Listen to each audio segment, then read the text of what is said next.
All right, 2 Samuel 18. This is another one of those that is a love-hate relationship when it comes to Scripture. I mean, when it comes to reading the Bible, there are so many things I absolutely love about it, but there are so many things that I don't like about it. And what I mean by that is I love reading the stories of humanity and God's relationship to us, and eventually, as we get into the New Testament, Christ and Christ's love. What is hard to read is that those things show so much of who I am, and I believe who many of us are, and our need for God's love, and our need for transformation. And so that's what's hard. I love it because it calls us to a life of love and transformation. But it's also hard because it brings to light those places where I'm not living in love, where life is hard. And so as we get into this 2 Samuel 18, what we really see here is both love and heartache happening. 2 Samuel 18 begins, or at least title is Absalom's death. In my Bible, it's called Absalom's death. Now, Absalom is the son of King David. And if you remember in chapter 13 that I had the opportunity to talk about last week, Ammon took advantage of his half-sister Tamar. Tamar is the full sister of Absalom. And when Absalom found out what happened to his sister, he took in his sister and took care of her. But his dad, King David, did not have a response. He really just didn't do anything. So Absalom started having resentment towards his dad, King David, for his lack of action, for not doing anything. And then Absalom ends up taking revenge and kills his half-brother Ammon. And then he goes so far to now be going against his dad, King David. That resentment turned to revenge, and now it's turned into full-out war, where Absalom is leading some of the armies of Israelite against his dad, King David. And so as we begin chapter 18 of 2 Samuel, they're going into battle, and in verse 5 it says, the king, King David, gave orders to Joab and the other commanders, for my sake, protect my boy Absalom. It says all the troops heard what the king had ordered regarding Absalom to all the commanders. So David is going into battle with his son, and they're going to be fighting each other. And King David says to his commanders, for my sake, please don't injure, hurt, kill my son Absalom. Please spare him. And as you read what is happening, King David's army begins to win the battle. The army of the Israelites have been killed, defeated. Many of them are fleeing. One of the people who are fleeing is Absalom, King David's son. Now it says as he is fleeing on his mule, his hair or his head somehow gets tangled up in these branches. His mule continues on, and he is hanging there helplessly. And after that occurs, Joab hears that he's there hanging helplessly from a tree, and he goes over and stabs him with 3 stakes, and then some of the other army come and kill Absalom. King David, at the beginning of the battle, had told Joab, please, for my sake, don't harm my son. Yet Joab took matters into his own hands, killed Absalom. As soon as Absalom has died, a messenger is sent back to David to let him know the battle. And the messenger tells David, you've won the war. You've won the battle. You've defeated the Israelites. And so in some ways, he has this place of love and excitement because he has won the battle. But then in the next statement, he asks about his son. And the messenger says, may the enemies of my master the king and all who rise up against you to hurt you end up like that young man. Like essentially all of your enemies, may they end up like that young man, your son, dead. The king trembled. He went up to the room over the gate and cried. And as he went, he said, oh, my son Absalom, oh, my son Absalom, if only I died instead of you. "O Absalom, my son, Absalom." You see in this moment absolute heartbreak. Absolute heartbreak. And the real sadness of this story is not just that David has lost his son Absalom. The real sadness and heartbreak of this story is that Absalom has died because he was fighting against his dad, because his dad did not show up and protect him and his sister Tamar when his Tamar was taken advantage of, which built resentment in Absalom, which led to the revenge, which led to the fighting, which led to all of these things.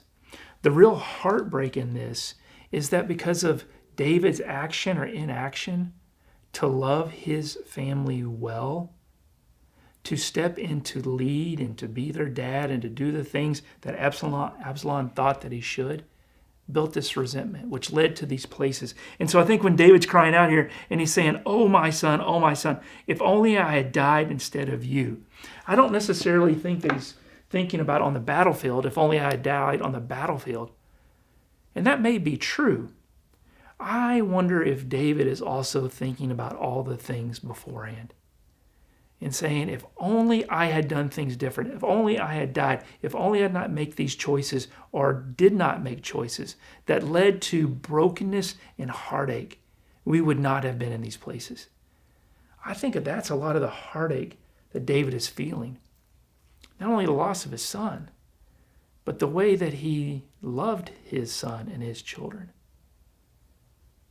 Now, it's really interesting, too, as we see this, we can understand that when we sin, when we don't live in love, when we don't honor other people, it breaks the heart of God. It breaks our heart. And it breaks the hearts of others as well. And the really interesting thing is that this grief that we see in David shows us something important about love. Like real love. It doesn't disappear when someone fails us. It doesn't disappear when people make mistakes, when people wrong us.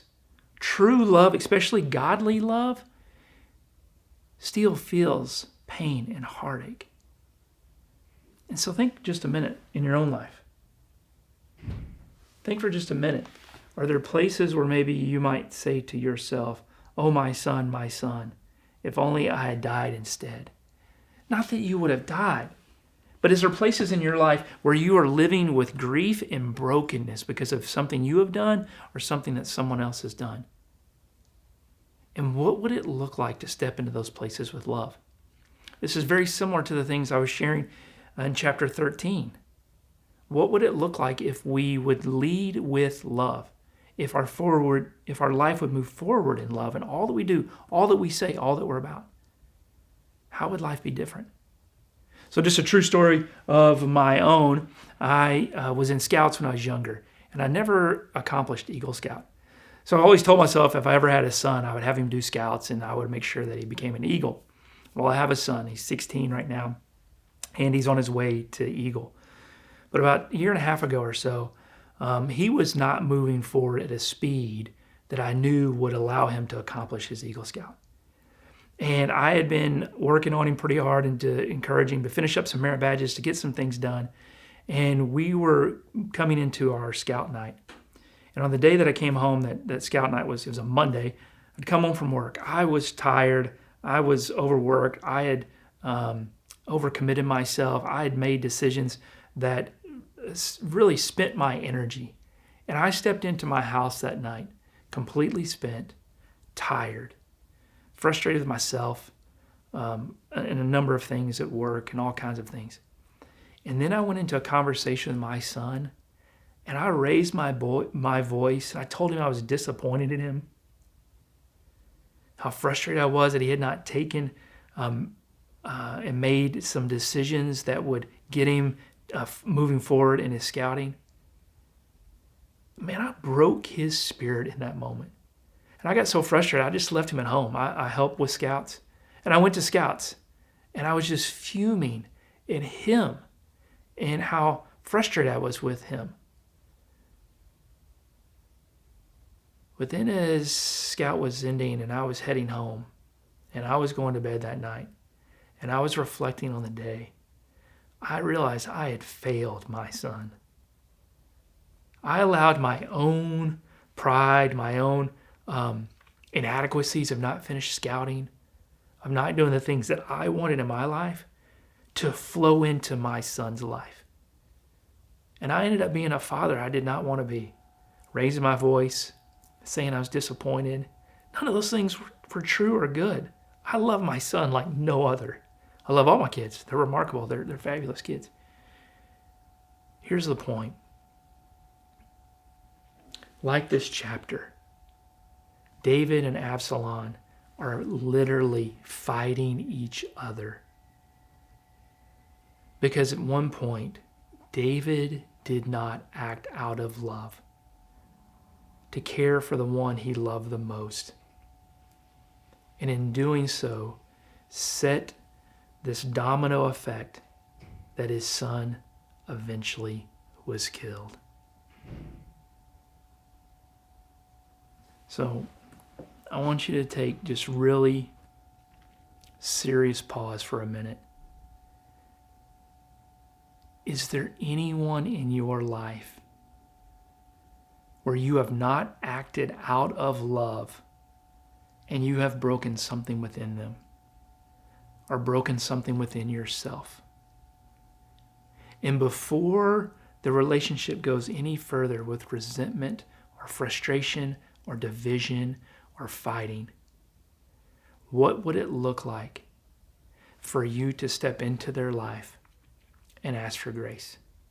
What would it look like for you to step into their life and to apologize? What would it look like for you to step into their life to say, I love you more than this obstacle or this challenge or this brokenness? What would that look like? I believe as David is crying out in grief and sorrow for his son, I believe the same grief and sorrow is felt on the heart of Christ when we do not live from places of love, when we do not honor God with our lives. And so take some time to be in prayer, to invite God's Spirit and God's grace into your heart and your mind to help you to be able to see the places where you need to go back and ask for grace and forgiveness.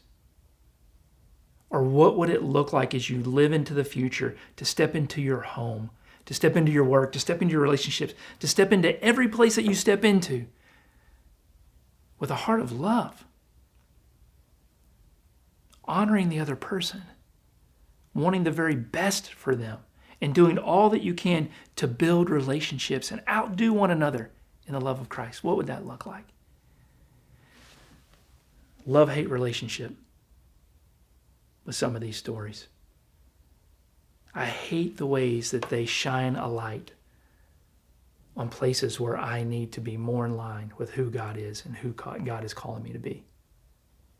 But I love the fact that they tell the stories of a God who loves us so much, that he sent his son in the world. Christ gave his life on the cross that we might know that love. So what would it look like if we lived from that same love?